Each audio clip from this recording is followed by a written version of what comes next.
menurut ayat Quran dan hadis Nabi itu nanti ada bermacam-macam. Ada orang beriman itu yang dimasukkan surga. Ada orang beriman itu yang dimasukkan ke dalam surga. Ada orang beriman itu yang disebut penduduk surga. Kenapa lain-lain, Pak? Karena waktu di dunia amalannya juga lain-lain. Ada orang beriman yang masuk surga. Ini paling murah tiketnya. Mau masuk surga? Kata Nabi begini, ma min abdin qala la ilaha illallah thumma mata ala dhalik illa dakhala al-jannah. Kalau seorang hamba sudah mengucap dua kalimat syahadat, dia yakin dengan kebenaran kalimat itu sampai matinya, orang itu akan masuk surga. Abi Dzar yang waktu itu diajak bicara heran, ya Rasul kok gampang betul? Iya, walaupun orang itu mencuri, iya, walaupun orang itu berzina, iya, biar dia mencuri, biar dia berzina, kalau dia sudah mengucap dua kalimat syahadat, dia yakin dengan kebenaran kalimat itu sampai matinya, itu orang akan masuk surga. Jadi masuk surga cukup dua kalimat syahadat, yakin sampai mati, masuk surga. Itu perkara masuk. Tapi kalau pertanyaannya diterusin, masuknya kapan, Pak? Nah, ini lain lagi urusannya. Sebab ada yang masuknya itu langsung, ada yang mampir dulu. Di sana tempat cuma dua, kalau tidak surga, neraka. Mau ke surga tapi mampir dulu, yang mampirnya jelas di neraka. Kenapa? Dalam hadis qudsi ada riwayat, nanti itu di akhirat, setelah Allah selesai mengatur penduduk surga masuk surga, yang neraka masuk neraka, Allah berkata kepada malaikat Malik, malaikat Malik, labaik ya Allah, itu bajingan-bajingan tengik, manusia-manusia durjana yang waktu di dunia tidak mau sujud, jauh dari ulama, gemar melakukan yang munkarat dan maksiat, hidup di tengah masyarakat selalu jadi bibit keonaran, kufur, sudah masuk neraka semua. Sudah ya Allah. Nah, kalau sudah, coba sekarang kamu masuk, Malik. Saya, iya, masuk neraka. Mau apa ya Allah? Kata Allah, akhriju minan nar man kana fi qalbihi misqala habbatin min khardalin min iman.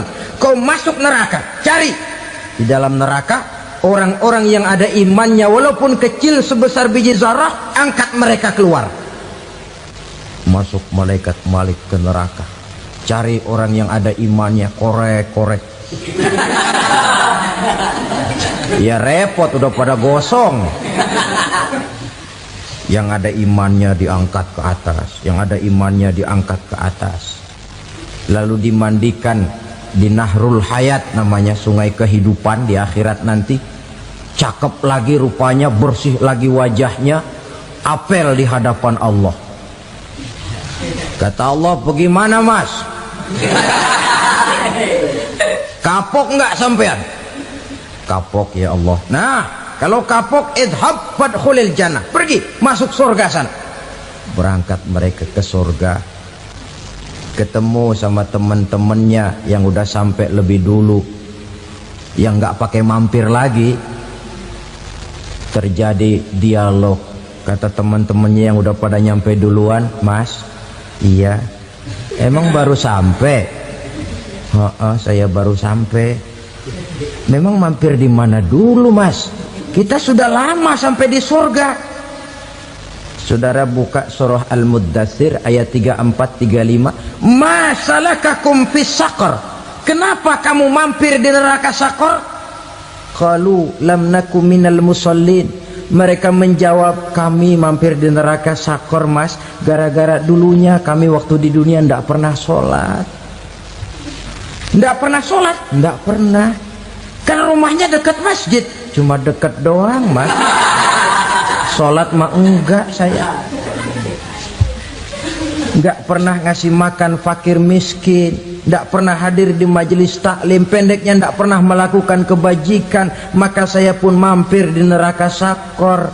Untung betul saya punya iman mas sedikit. Waktu hidup di dunia dulu saya pernah mengucap 2 kalimat syahadat, sekali-kalinya waktu mau kawin. Masya Allah. Untung saja kawin, kalau nggak kawin polos.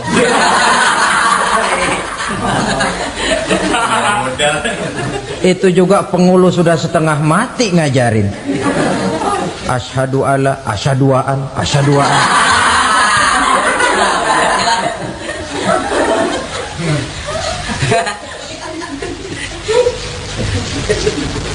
Ini namanya masuk surga, ada mampir dulu.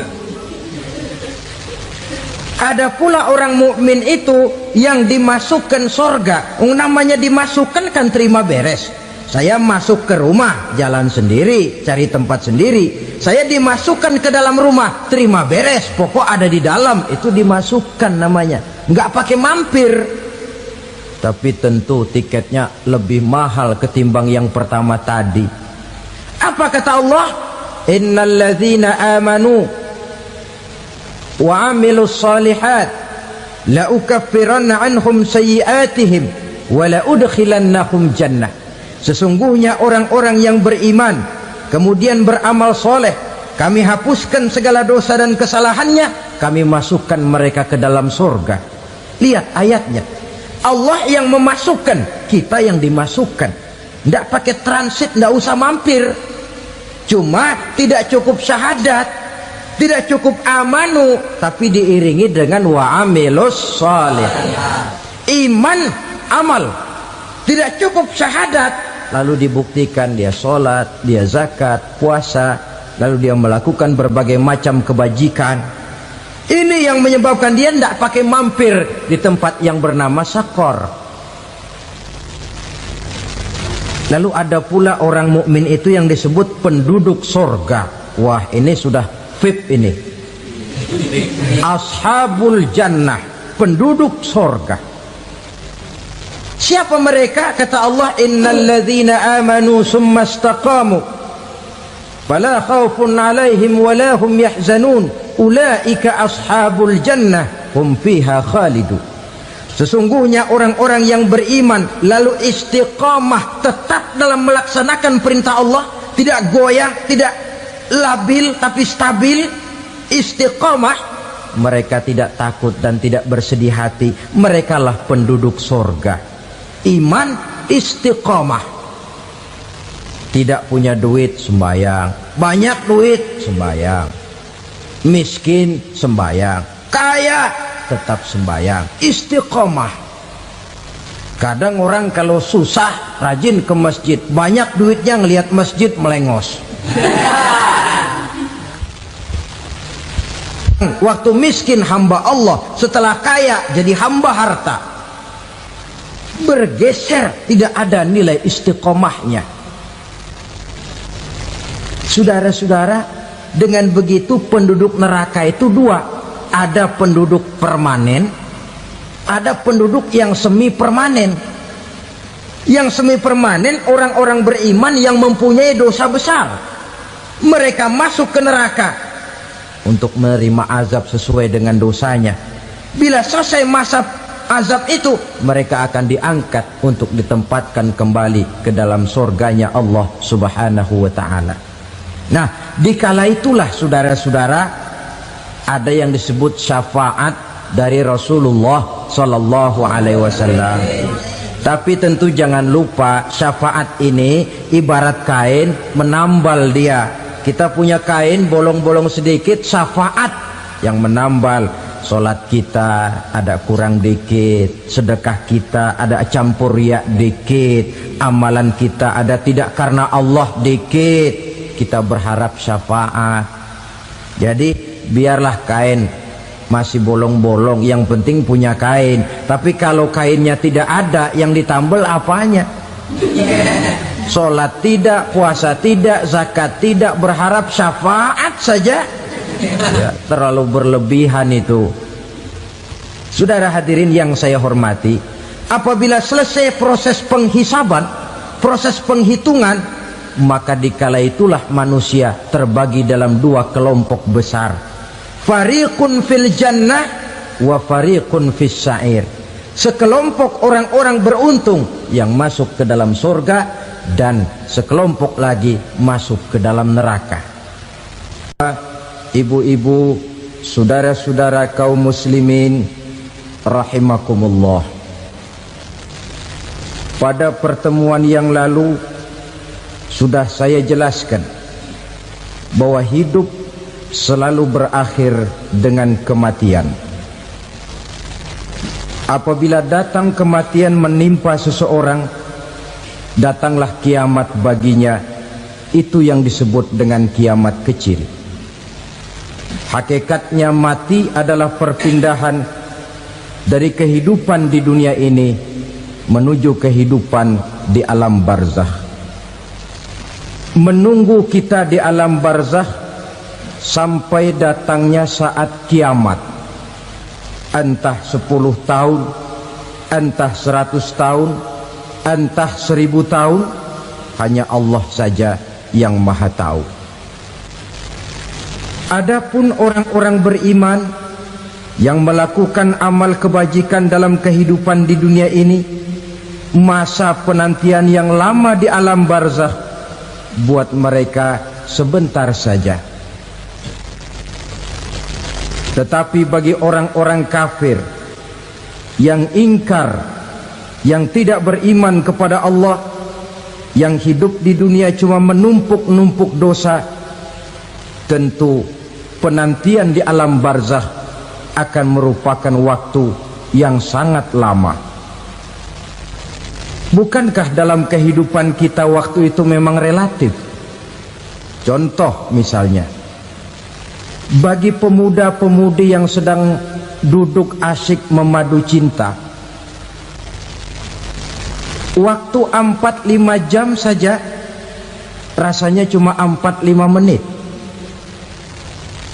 Tenggelam oleh keasikan. Tapi buat orang yang berbaring di rumah sakit, meratap di balik-balik apa itu tembok derita kata lagu, di balik dinding-dinding penjara, sehari bagai seminggu, seminggu rasa sebulan, sebulan boleh jadi rasa setahun. Penantian yang sangat lama. Kapan kiamat itu akan datang? Ini rahasia Allah.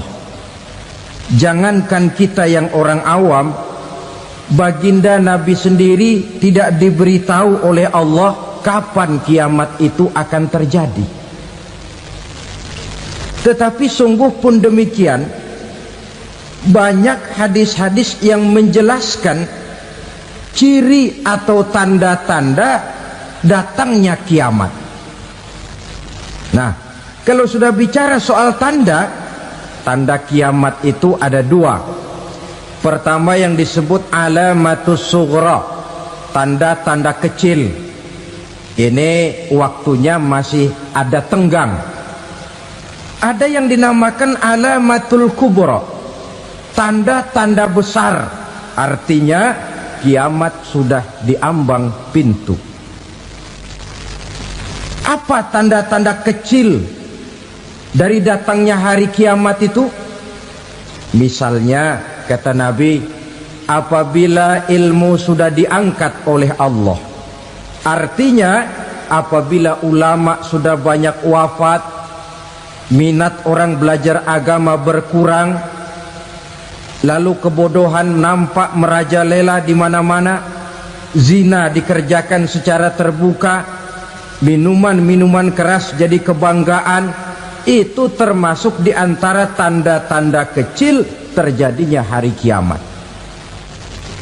Apalagi misalnya iza waladatil ammatu rabbataha, apabila budak sudah melahirkan tuan.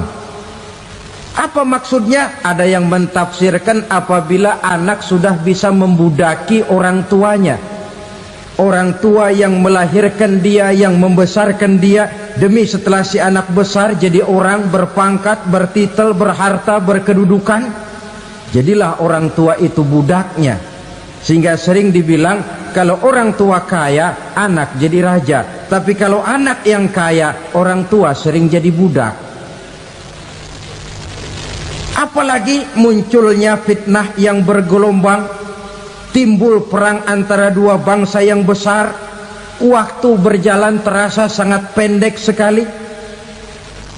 Itu merupakan tanda di antara tanda-tanda kiamat. Termasuk di dalamnya sulit membedakan mana laki, mana perempuan. Kan kalau tanda-tanda kayak begini sekarang sudah banyak kita lihat kan. Ulama banyak wafat, penggantinya sulit. Zina dikerjakan berterang-terangan, minuman keras jadi kebanggaan, banyak anak membudaki orang tuanya, sulit membedakan mana laki mana perempuan. Kadang-kadang dari belakang kita lihat perempuan bener, begitu kita colek nengok jenggotan.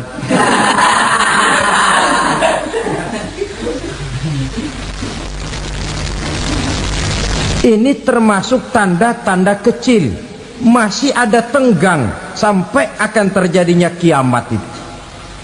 Nah, yang dimaksud dengan tanda-tanda besar, ini tanda besar artinya kiamat sudah diambang pintu.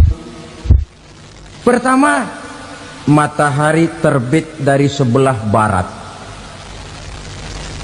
Apabila matahari sudah terbit dari arah sebelah barat, tertutuplah sudah pintu taubat.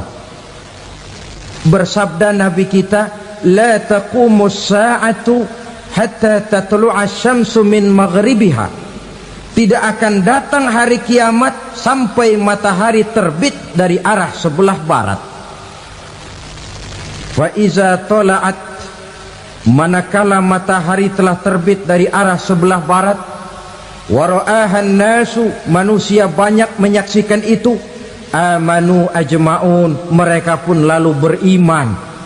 Yang tadinya kafir, yang tadinya ingkar, yang tadinya membangkang, setelah melihat matahari terbit dari sebelah barat, buru-buru beriman, berlomba-lomba mengucap dua kalimat syahadat. Tapi apa yang terjadi? Kata Nabi, wadzalika hina la yanfa'u nafsan imanuha lam takun amanat min qabl. Hari itu adalah hari yang iman sudah tidak berguna lagi bagi seseorang apabila sebelumnya memang dia tidak pernah beriman. Au kasabat fi imaniha khaira, atau beriman tetapi tidak pernah melakukan kebajikan di dalam keimanannya itu.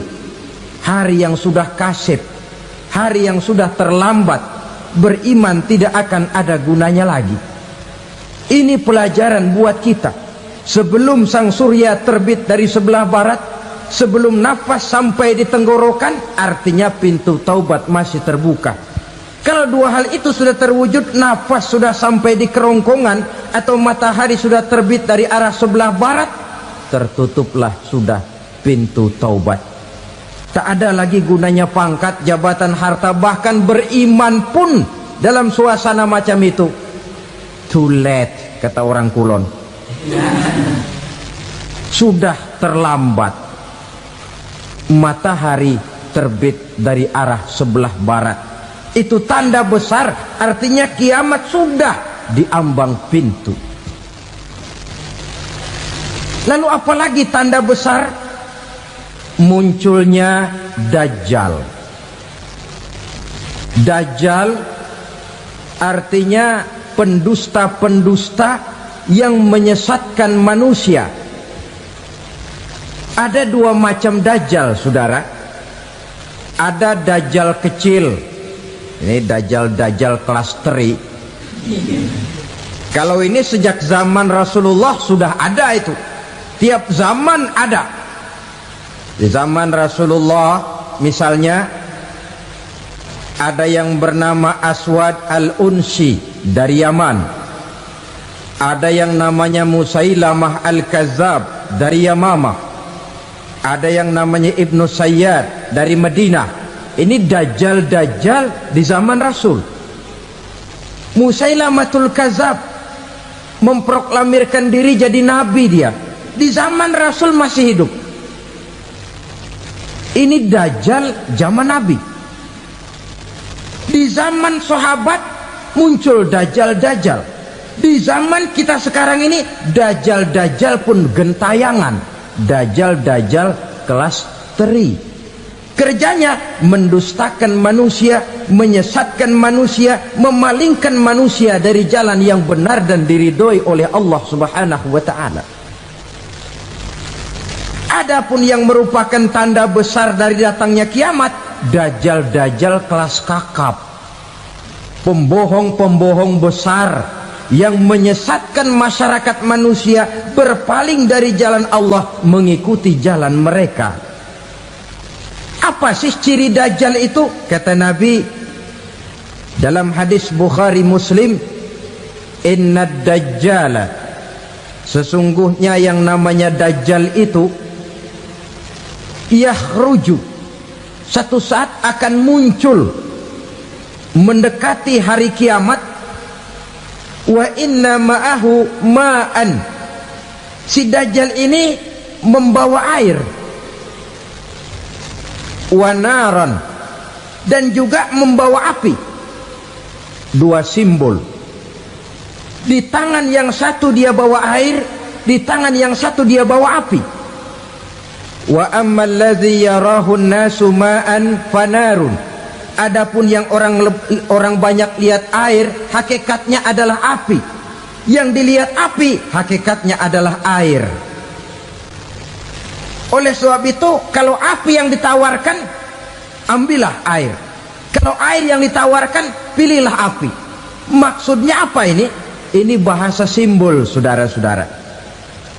Dajjal bicaranya seolah-olah untuk kepentingan manusia, menawarkan surga. Surga yang dia tawarkan hakikatnya neraka.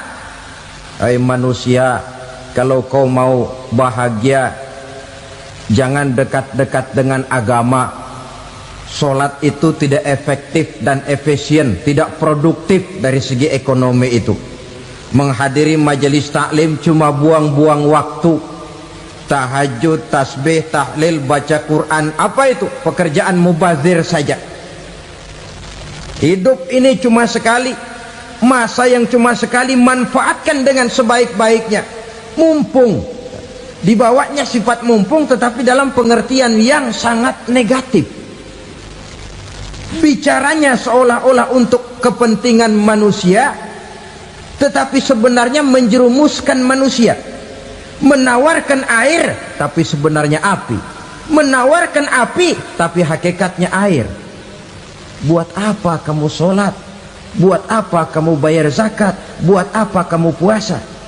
Surga yang dicanangkan dajjal, hakikatnya neraka. Neraka yang digambarkan dajjal, pada dasarnya adalah surga. Jadi memutarbalikkan fakta itu kerjaan dajjal. Yang hak jadi batil, yang batil dibilang hak, yang benar jadi salah, yang salah malah jadi benar. Tuntunan disuruh jadi tontonan, tontonan malah menjadi tuntunan. Itu pekerjaan dajjal profesinya. Zamannya Nabi Adam, dajjalnya kan iblis. Betul? Betul. Apa sih gang kerayuan iblis itu? Allah setelah menciptakan Nabi Adam kan bilang, Adam, kau dan istrimu Hawa tinggal di surga ini. Seluruh fasilitas yang ada di surga persilahkan kau nikmati. Satu yang tidak boleh, jangan coba-coba dekati pohon khuldi.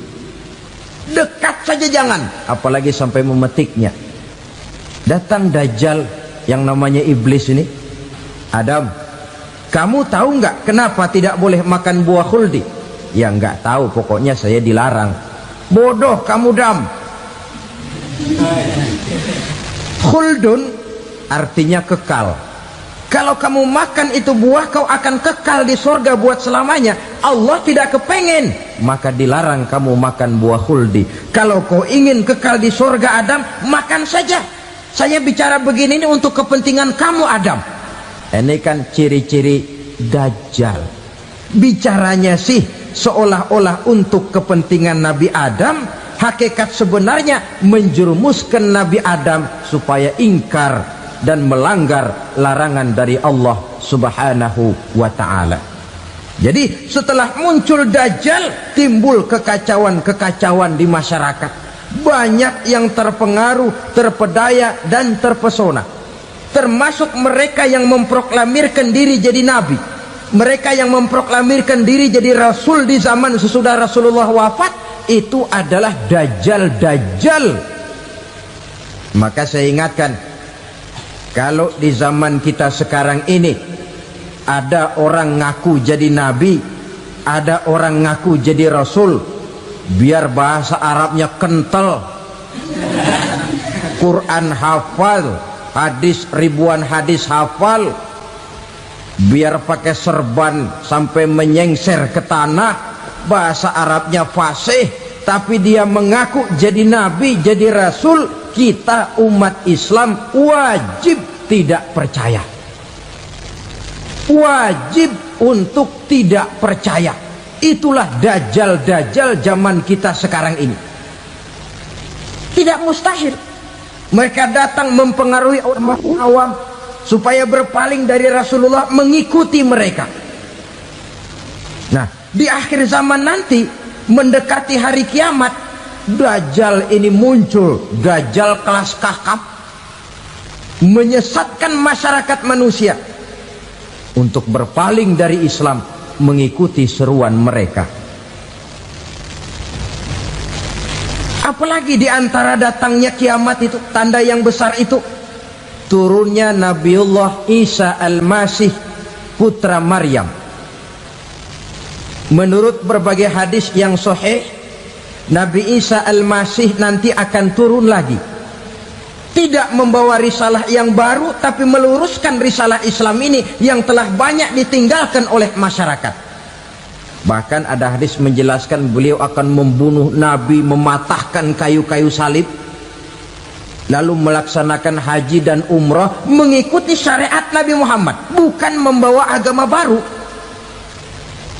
Menjadi semacam mujaddid, reformer, menyelamatkan manusia dari bisikan Dajjal. Bahkan ada riwayat yang menjelaskan bahwa Nabi Isa berhasil mengalahkan Dajjal, mengembalikan masyarakat manusia kembali kepada ajaran Islam yang datang dari Allah, dibawa oleh Rasulullah Sallallahu Alaihi Wasallam. Dengan kata lain, turunnya Nabi Isa bukan sebagai Nabi dan Rasul baru, tetapi mengikuti syariat Nabi kita Muhammad Sallallahu Alaihi Wasallam. Saudara hadirin, ibu-ibu hadirat yang saya hormati, kemudian apalagi di antara tanda-tanda besar akan datangnya kiamat itu? Keluarnya asap atau awan. Kata Nabi, inna min asyrati sa'ah dukhanan yamla'u ma bainal masyriqi wal maghrib. Di antara tanda-tanda kiamat, munculnya awan antara langit dan bumi. Ini pun diperkuat dalam surah Ad-Dukhan ayat 10. Fartaqib yauma ta'tis sama bidukhanim mubin fayughshan nas hadza azabun alim. Bagi orang-orang yang beriman, mereka biasa-biasa saja, tapi bagi orang kufur, datangnya asap dan awan ini merupakan azab yang kelewat pedih. Barangkali sedikit mendekati gambaran tentang azab yang pedih ini, saya ingatkan alam pikiran kita kepada peristiwa yang belum lama terjadi. Pernah dengar berita bocornya reaktor nuklir di Chernobyl, Uni Soviet? Pernah dengar? Nah, bocornya reaktor nuklir di Chernobyl yang mengakibatkan ratusan bahkan sangat mungkin ribuan nyawa. Cuma satu reaktor. Bagaimana kalau seluruh cadangan nuklir yang dimiliki oleh para negara adik kuasa ini diledakkan? Bahkan yang konon menurut catatan cadangan nuklir yang dimiliki bersama oleh Amerika dan Rusia sekarang ini sudah sanggup memusnahkan 6 miliar manusia, 1,5 kali lebih banyak dari jumlah manusia yang nongkrong di permukaan bumi ini. Saudara-saudara hadirin yang saya hormati, lalu saat mendekati hari kiamat, apalagi tandanya setelah Nabi Isa wafat, pada saat turunnya yang kedua kali, lalu Allah meniupkan angin sejuk, semua orang-orang beriman, orang-orang baik wafat, sehingga penghuni bumi ini cuma tinggal lagi terdiri dari orang-orang kafir. Tidak ada lagi di bumi ini yang bisa mengucapkan Allah. Sehingga dalam hadis qudsi itu ada keterangan, innallaha azza wa jalla yaqulu li Israfil, Allah pernah pesan kepada malaikat Israfil, kata Allah, Israfil, idza sami'ta qailan yaqul Allah Allah fa akhirin nafakh 40 sanatan ikraman liqailiha. Hai Israfil, apabila kau dengar di permukaan bumi masih banyak orang yang mengucapkan Allah Allah, maka tunda sangkakala kiamat itu 40 tahun. Untuk apa? Ikraman liqailiha, menghormati orang yang mengucapkan Allah Allah itu. Wah, jadi karena sekarang masih banyak yang mengucapkan Allah, besar hatilah kita, masih jauh kiamat itu. Tapi jangan lupa, kiamat pribadi, kiamat kecil itu yang gak kita sangka-sangka. Ajal datang mencabut nyawa, itu kiamat pribadi, dan itu yang pasti kita hadapi, dan itu yang membuat kita tidak boleh bersikap main-main di dalam kehidupan sekarang ini. Saudara hadirin yang saya hormati, tidak ada lagi orang-orang muslim, seluruh penduduk dunia ini kafir. Lalu terciptalah struktur sosial yang berlandaskan prinsip hidup semau gue. Bakal terjadilah prinsip di mana yang kaya menyantap yang miskin, yang kuat menindas yang lemah. Hidup sudah bagaikan di rimba belantara, berlaku hukum rimba, siapa yang kuat dia yang menang, siapa yang lemah menjadi mangsa. Timbul kekacauan, maksiat merajalela, munkarat menjadi-jadi, sehingga isi bumi ini penuh dengan segala macam perbuatan dosa. Tidak ada perlunya lagi alam diperpanjang temponya. Datang saat yang sudah dijanjikan oleh Allah Azza wa Jalla, maka terjadilah yang disebut kiamat kubra, kiamat besar, kiamat ancur-ancuran. Bagaimana kejadian ini dimulai? Dalam surah Az-Zumar ayat 68, Allah Subhanahu wa taala berfirman, wa nufikha fis suri fasa'iqa man fis samawati wa man fil ardi illa man sya'allahu. Maka manakala ditiuplah sangkakala, terkejutlah seluruh yang ada di langit dan seluruh yang ada di bumi. Bila saat kiamat datang, Allah perintah malaikat Israfil, Israfil, tiup sangkakalamu. Ditiuplah sangkakala oleh malaikat Israfil. Yang akibat daripada tiupan itu, seluruh yang ada di langit, seluruh yang ada di permukaan bumi terkejut. Yang ada di langit siapa? Malaikat kan. Bayangin aja kalau malaikat kaget, apalagi kita. Terkejut seluruh makhluk yang ada di bumi, yang ada di langit mendengar suara sangkakala itu. Bunyinya tidak sanggup kita bayangkan dahsyatnya. Ledakan nuklir, ledakan neutron, belum apa-apa ketimbang bunyi sangkakala malaikat Israfil ini. Nah, lalu mendengar bunyi sangkakala ini, gemparlah makhluk, kacaulah alam.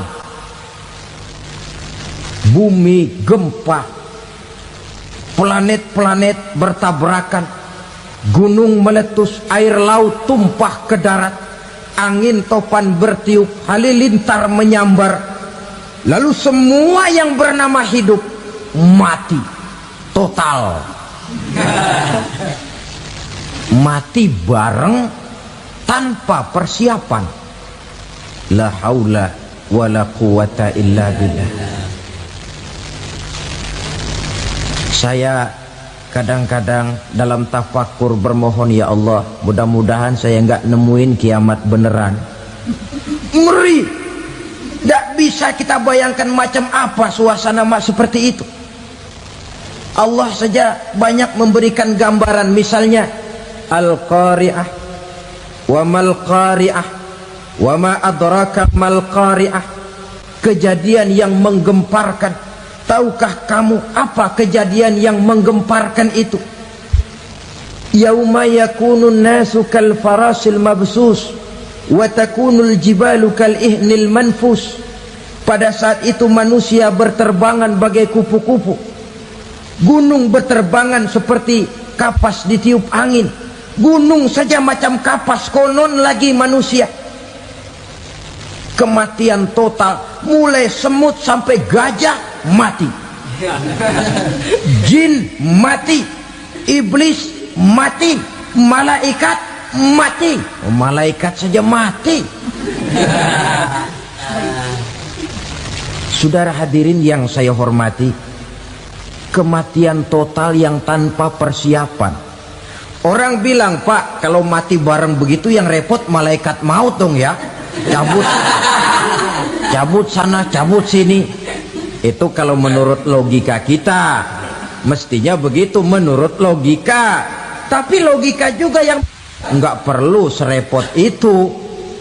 Sebab untuk mematikan listrik di wilayah DKI, di wilayah Jakarta, nggak perlu tiap rumah didatengin, matiin, ya lama.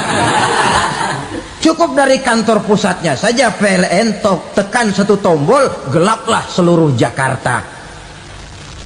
Saudara hadirin yang saya hormati, kematian total. Lalu setelah kematian total, planet-planet juga mati, dalam arti tidak bergerak dan beredar. Angin mati, dalam arti tidak bertiup. Air mati, dalam arti tidak ada riak gelombang. Pokoknya semua mati. Kullu nafsin za'iqatul maut, semua yang bernafas mati. Dalam ayat lain, kullu man 'alaiha fan, semua yang ada di permukaan bumi fana. Yang kekal cuma Allah Subhanahu wa ta'ala. Yang paling belakang mati malaikat maut dan malaikat Israfil. Tapi mati juga sesuai dengan janji Allah. 40 lamanya. Tidak dijelaskan oleh Abi Hurairah 40 jam, apa 40 hari, apa 40 tahun. Hadis-hadis cuma menyebutkan 40 saja. Sunyi alam, yang tinggal cuma Allah saja lagi. Ketika itu Allah berseru-seru, katanya, limanil mulkul yauma, siapa para penguasa hari ini? Mana itu raja-raja dan penguasa yang dulu mengaku jadi Tuhan? Fir'aun, mana Fir'aun sekarang? Yang dulu jadi raja, merasa berhasil, sombong, lalu tidak mau turun-turun dari kekuasaannya, sampai kepada puncak kekurang ajarannya mengangkat diri jadi Tuhan. Mana itu Fir'aun? Namrus, mana sekarang Namrus? La ilaha illa ana, ternyata tidak ada Tuhan lain selain daripada aku, kata Allah. Proses kemudian, saudara-saudara, turunlah hujan dari langit. 40 lamanya hujan itu. Tidak jelas juga 40 jam apa 40 hari. Setelah air turun membasahi, datanglah tiupan sangkakala yang kedua. Semua yang bernama mati bangkit dari kuburnya masing-masing. Ini yang disebut Yaumul Ba'thi, hari kebangkitan. Allahu Akbar. Pada saat kita bangkit dari kubur kita masing-masing, kumpul di padang mahsyar namanya. Bayangin aja, saya sendiri nggak sanggup bayangin. Manusia sejak zaman Adam sampai zaman kiamat kumpul bareng di tempat sama. Berapa banyaknya itu?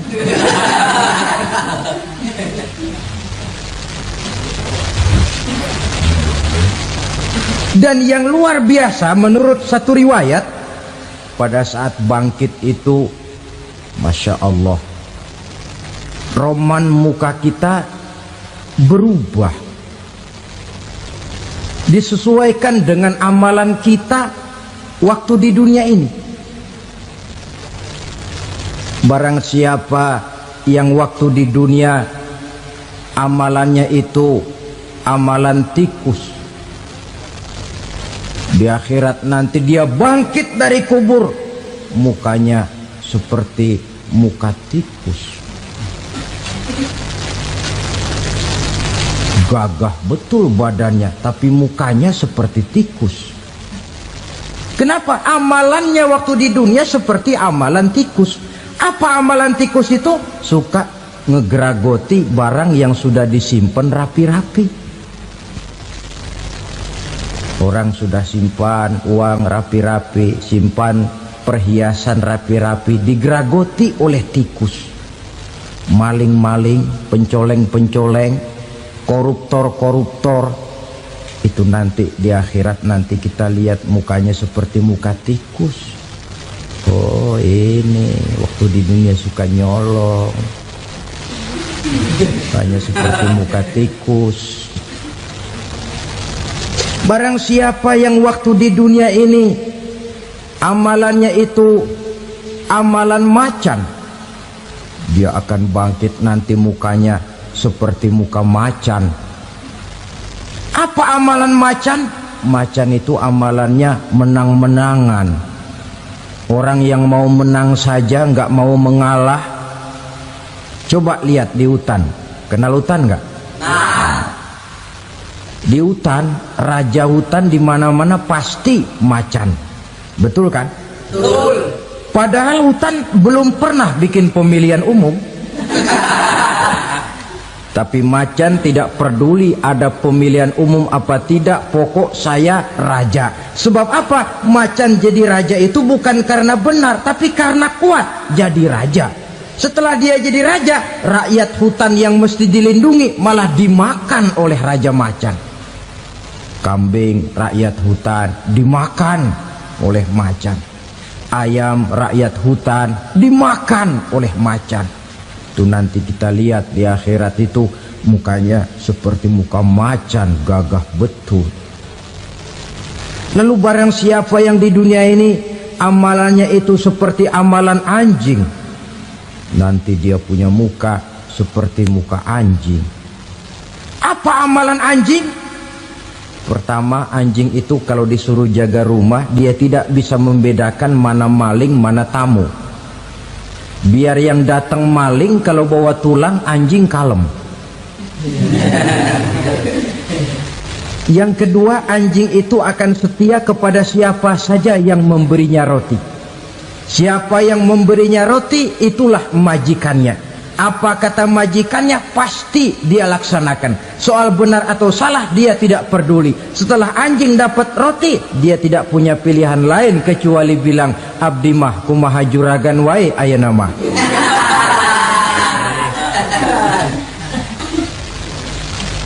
Saudara hadirin yang saya hormati, berkumpul di padang mahsyar, tiap orang sibuk dengan persoalannya masing-masing. Matahari waktu itu didekatkan oleh Allah, panas luar biasa. Ada yang saking panasnya itu mencucurkan peluh keringat sampai sebatas mata kakinya. Ada yang keringatnya sampai sedengkulnya, ada yang keringatnya sampai sepusatnya, ada yang keringatnya mengalir sampai sebahunya, ada yang kelelap oleh keringatnya sendiri, sementara orang di sampingnya nggak apa-apa. Bergantung lagi amalan dia waktu di dunia ini. Saudara-saudara, sebagian orang dalam kepanikan padang mahsyar berombong-rombong datang mereka menghadap Nabi Adam. Ya Adam, anta abal bashar. Hai Adam, Tuhan adalah bapak moyang manusia. Kami sebentar lagi akan disidang, dimintakan pertanggungan jawab. Tolonglah kami, hai Adam. Kata Nabi Adam, jangankan nolongin sampean, saya sendiri tanggung jawab di hadapan Allah. Ketika dulu tidak boleh makan huldi, saya serobot. Sudahlah, urus diri masing-masing saja, nafsi. Begitu kata Nabi Nuh, begitu kata Nabi Ibrahim. Tiap orang bertanggung jawab sendiri-sendiri. Ketika itulah saudara-saudara, nikmatnya menjadi umat Nabi besar Muhammad sallallahu alaihi wasallam. Sebab apa? Walaupun menurut abjad kita ini umat paling belakang, paling belakang kita ini toh, karena Nabi Muhammad adalah Nabi akhir, tapi akan dihisap lebih dulu, lewat di atas sirat lebih dulu, masuk surga lebih dahulu ketimbang umat-umat belakangan. Ketika Rasul mendekati ajal, beliau tanyakan itu kepada malaikat Jibril. Malaikat Jibril berkata, Muhammad jangan khawatir, Allah sudah berjanji, inni haramtul jannata ala sairil anbiya hatta tadkhulaha anta, wa haramtuha ala sairil umami hatta tadkhulaha ummatuka. Surga aku haramkan buat seluruh nabi kecuali kalau engkau Muhammad sudah masuk ke dalamnya, dan surga aku haramkan buat seluruh umat kecuali kalau umatmu Muhammad sudah masuk ke dalamnya.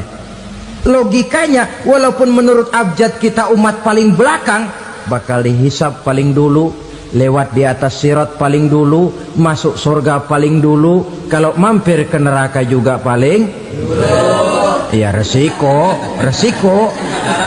Jangan mau enaknya aja paling dulu.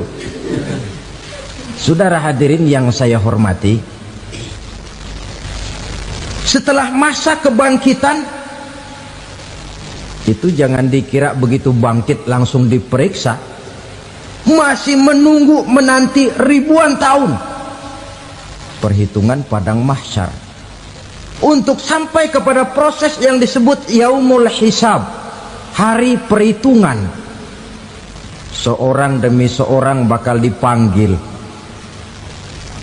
Bayangkan saja, kita se-RT saja di absen, kadang-kadang perlu waktu lama. Ini manusia sejak zaman Nabi Adam sampai datang hari kiamat, satu demi satu disidang di hadapan Qadhi Rabbul Jalil. Status sosial copot sudah waktu itu. Yang pernah jadi hartawan di situ tidak lagi kelihatan kehartawanannya. Yang pernah jadi jenderal tidak lagi dipanggil jenderalnya. Yang ustadz tidak lagi dipanggil al-mukarramnya. Seluruh status sosial selesai. Dipanggillah kita seorang demi seorang menghadap Qadhi Rabbul Jalil. Bagaimana proses penghisaban itu? Pertama, proses tanya jawab.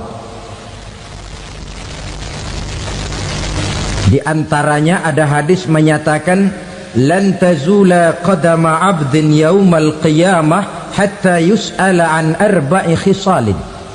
Besok di hari kiamat tidak akan bergeser telapak kaki seorang hamba sampai dia ditanya lebih dulu tentang 4 persoalan. Tentang ilmunya, kemana ilmu itu diamalkan.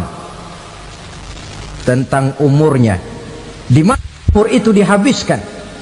Tentang masa mudanya, kemana masa muda itu dipakai. tentang hartanya, dari mana harta itu didapat dan kemana harta itu dibelanjakan. Ini termasuk proses tanya jawab. Jadi kalau istilah pengadilan dunia, nama Fulan bin Fulan. Kamu waktu di dunia diberikan umur panjang untuk apa? Pernah mengalami masa muda, kemana kau habiskan masa remajamu? Kau diamanahkan ilmu, dengan apa ilmumu kau amalkan? Kau diberikan harta, dari mana harta kau dapat, kemana kau belanjakan? Tak seorang pun yang bisa mungkir. Sebab apa? Dikala itu yang menjadi saksi bukan orang. Yang menjadi saksi adalah seluruh anggota badan kita. Tangan bicara, kaki jadi saksi terhadap seluruh amalan yang pernah kita kerjakan pada saat kehidupan di alam dunia ini. Selesai proses tanya jawab, lalu diperlihatkan buku catatan kita waktu hidup di dunia ini. Jangan lupa Allah itu menyiapkan 2 superkomputer kepada kita. Sebelah ditempelin sebelah kanan, yang sebelah tempelin di sebelah kiri. Komputer itu namanya Raqib dan Atid. 2 malaikat yang apabila baik kita lakukan, refleks saja akan menulis kebajikan kita. Jahat kita kerjakan, akan tertulis. Catatan itu nanti diperlihatkan kepada kita. Waduh, alangkah malunya pada saat diperlihatkan catatan kita, buku rapot kita merah melulu. Barangkali diperiksa sambil diomelin, brengsek lo. Buku merah melulu begini, bagaimana waktu hidup di dunia? Tidak cukup diperlihatkan buku catatan kehidupan, rekaman kehidupan. Rekaman kehidupan kita secara utuh sejak terlahir sampai ajal datang merenggut nyawa. Barangkali mirip dengan video sekarang ini, di mana terekam dengan baik seluruh kegiatan kita, sejak yang sekecil-kecilnya sampai kepada yang sebesar-besarnya. Untuk kemudian kita pun menerima balasan. In khairan fa khairun wa in syarran fa syarrun. Kalau baik ya baik balasannya, kalau jahat ya jahat juga balasannya. Catatan-catatan kita diberikan. Kalau banyak kebajikannya diberikan di tangan kanan dengan cara yang halus. Kalau banyak kejahatannya diberikan dari sebelah kiri atau dilempar dari belakang. Itulah sebabnya sejak di dunia ini kita sudah mohon kepada Allah, ketika berwudu membasuh tangan kanan, apa kita bilang? Allahumma a'tini kitabi biyamini wa hasibni hisaban yasira. Ya Allah, berikan saya kitab di tangan kanan, dan kalau saya memang perlu dihisap, hisaplah saya yang seringan-ringannya. Tangan kiri berlindung kita kepada Allah, jangan sampai diberikan kitab di tangan kiri atau dari arah sebelah belakang. Wa a'udzubika an tu'tiya kitabi bishimali aw min wara'i zuhri, dari arah sebelah belakang. Na'udzubillah min dzalik. Setelah selesai lewat proses penghisaban, lewat mizan, timbangan, maka yang sudah selesai dihisab itu bergeraklah menuju sirat, jembatan yang terbentang menuju surga melalui neraka. Saudara-saudara, panjangnya perjalanan sirat itu memakan waktu ratusan tahun. Tetapi orang yang lewat di atas sirat pun macam-macam, bergantung amalannya ketika di dunia ini. Ada yang lewat di atas sirat itu kal barqil khatib, seperti kilat yang menyambar, lep, sudah sampai dia di surga. Cepat bukan main. Ada yang lewat di atas sirat itu seperti orang lari-lari. Ada yang lewat di atas sirat itu seperti orang jalan biasa. Ada yang sambil merangkak, ada yang sambil ngesor, ada yang sambil gelayutan, ada yang selamat sampai ke ujung ke surga, ada yang tergelincir jatuh masuk ke dalam neraka, bergantung amalannya dalam kehidupan di dunia sekarang ini. Tiap kita akan melewati yang namanya sirat ini. Saudara-saudara kaum muslimin yang saya hormati, dengan demikian mereka yang selamat melalui sirat sampai ke terminal akhir surga, mereka yang ketika dihisab ternyata banyak kejahatannya daripada kebaikannya, mereka singgah di dalam neraka. Nah, adapun orang-orang yang beriman menurut ayat Quran dan hadis Nabi itu nanti ada bermacam-macam. Ada orang beriman itu yang dimasukkan surga. Ada orang beriman itu yang dimasukkan ke dalam surga. Ada orang beriman itu yang disebut penduduk surga. Kenapa lain-lain, Pak? Karena waktu di dunia amalannya juga lain-lain. Ada orang beriman yang masuk surga. Ini paling murah tiketnya. Mau masuk surga? Kata Nabi begini, ma min abdin qala la ilaha illallah thumma mata ala dhalik illa dakhalal jannah. Kalau seorang hamba sudah mengucap dua kalimat syahadat, dia yakin dengan kebenaran kalimat itu sampai matinya, orang itu akan masuk surga. Abi Dzar yang waktu itu diajak bicara heran, ya Rasul kok gampang betul? Iya, walaupun orang itu mencuri, iya, walaupun orang itu berzina, iya, biar dia mencuri, biar dia berzina, kalau dia sudah mengucap dua kalimat syahadat, dia yakin dengan kebenaran kalimat itu sampai matinya, itu orang akan masuk surga. Jadi masuk surga cukup dua kalimat syahadat, yakin sampai mati, masuk surga. Itu perkara masuk. Tapi kalau pertanyaannya diterusin, masuknya kapan, Pak? Nah, ini lain lagi urusannya. Sebab ada yang masuknya itu langsung, ada yang mampir dulu.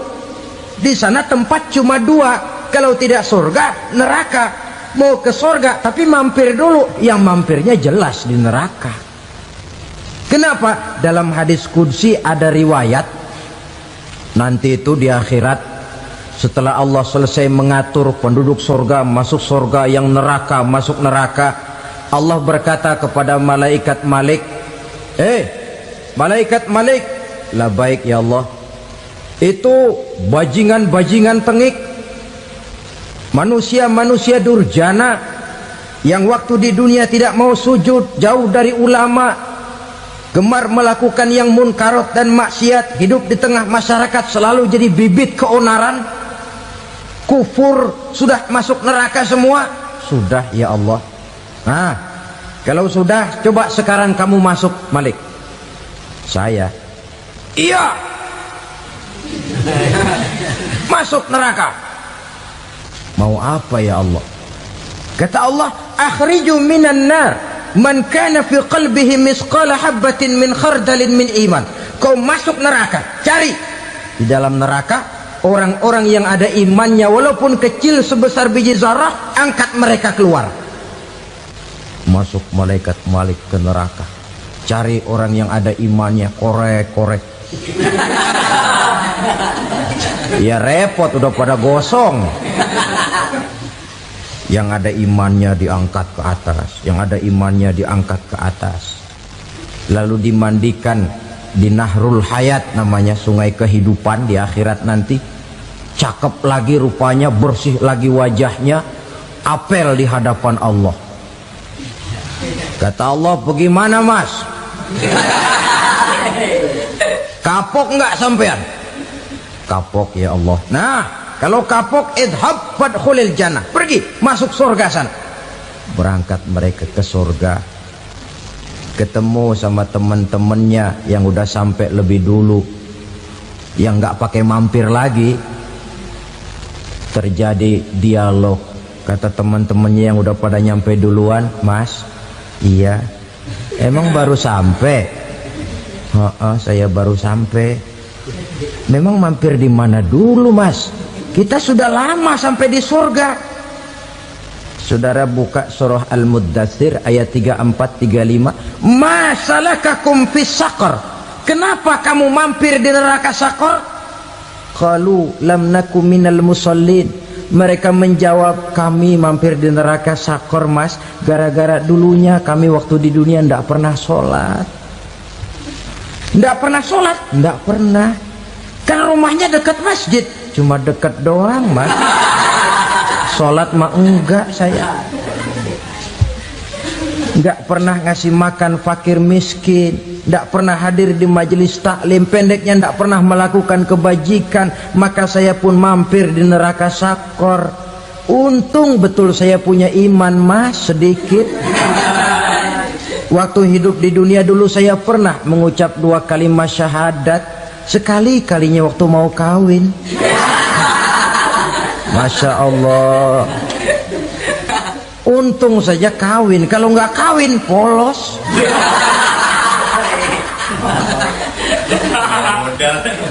Itu juga pengulu sudah setengah mati ngajarin. Asyhadu alla, asyaduaan, asyaduaan.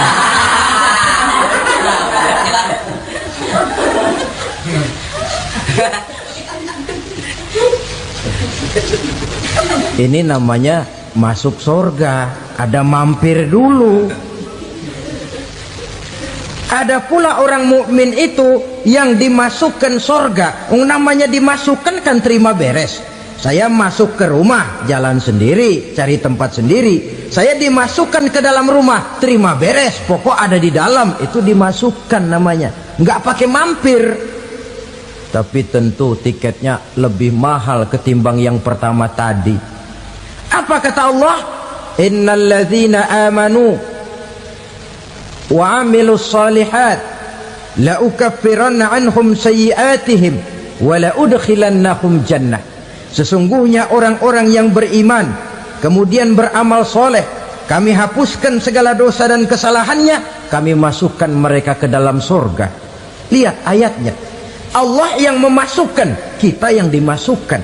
Tidak pakai transit, tidak usah mampir. Cuma tidak cukup syahadat, tidak cukup amanu, tapi diiringi dengan wa'amilus salih. Iman, amal. Tidak cukup syahadat, lalu dibuktikan dia sholat, dia zakat, puasa, lalu dia melakukan berbagai macam kebajikan. Ini yang menyebabkan dia tidak pakai mampir di tempat yang bernama Saqar. Lalu ada pula orang mukmin itu yang disebut penduduk surga. Wah, ini sudah VIP ini. Ashabul jannah, penduduk surga. Siapa mereka? Kata Allah, innal ladzina amanu summa istaqamu fala khaufun 'alaihim wala hum yahzanun ulaika ashabul jannah hum fiha khalidun. Sesungguhnya orang-orang yang beriman lalu istiqamah, tetap dalam melaksanakan perintah Allah, tidak goyang, tidak labil tapi stabil, istiqamah, mereka tidak takut dan tidak bersedih hati. Merekalah penduduk surga. Iman, istiqamah. Tidak punya duit, sembahyang. Banyak duit, sembahyang. Miskin, sembahyang. Kaya, tetap sembahyang. Istiqamah. Kadang orang kalau susah rajin ke masjid, banyak duitnya ngelihat masjid melengos. Waktu miskin hamba Allah, setelah kaya jadi hamba harta. Bergeser, tidak ada nilai istiqomahnya. Saudara-saudara, dengan begitu penduduk neraka itu dua. Ada penduduk permanen, ada penduduk yang semi permanen. Yang semi permanen orang-orang beriman yang mempunyai dosa besar. Mereka masuk ke neraka untuk menerima azab sesuai dengan dosanya. Bila selesai masa azab itu, mereka akan diangkat untuk ditempatkan kembali ke dalam surganya Allah subhanahu wa ta'ala. Nah, dikala itulah saudara-saudara, ada yang disebut syafaat dari Rasulullah sallallahu alaihi wasallam. Tapi tentu jangan lupa, syafaat ini ibarat kain menambal dia. Kita punya kain bolong-bolong sedikit, syafaat yang menambal. Solat kita ada kurang dikit, sedekah kita ada campur riak dikit, amalan kita ada tidak karena Allah dikit, kita berharap syafaat. Jadi biarlah kain masih bolong-bolong, yang penting punya kain. Tapi kalau kainnya tidak ada, yang ditambal apanya? Solat tidak, puasa tidak, zakat tidak, berharap syafaat saja. Ya, terlalu berlebihan itu. Saudara hadirin yang saya hormati, apabila selesai proses penghisaban, proses penghitungan, maka dikala itulah manusia terbagi dalam dua kelompok besar. Fariqun fil jannah wa fariqun fis sa'ir. Sekelompok orang-orang beruntung yang masuk ke dalam surga, dan sekelompok lagi masuk ke dalam neraka.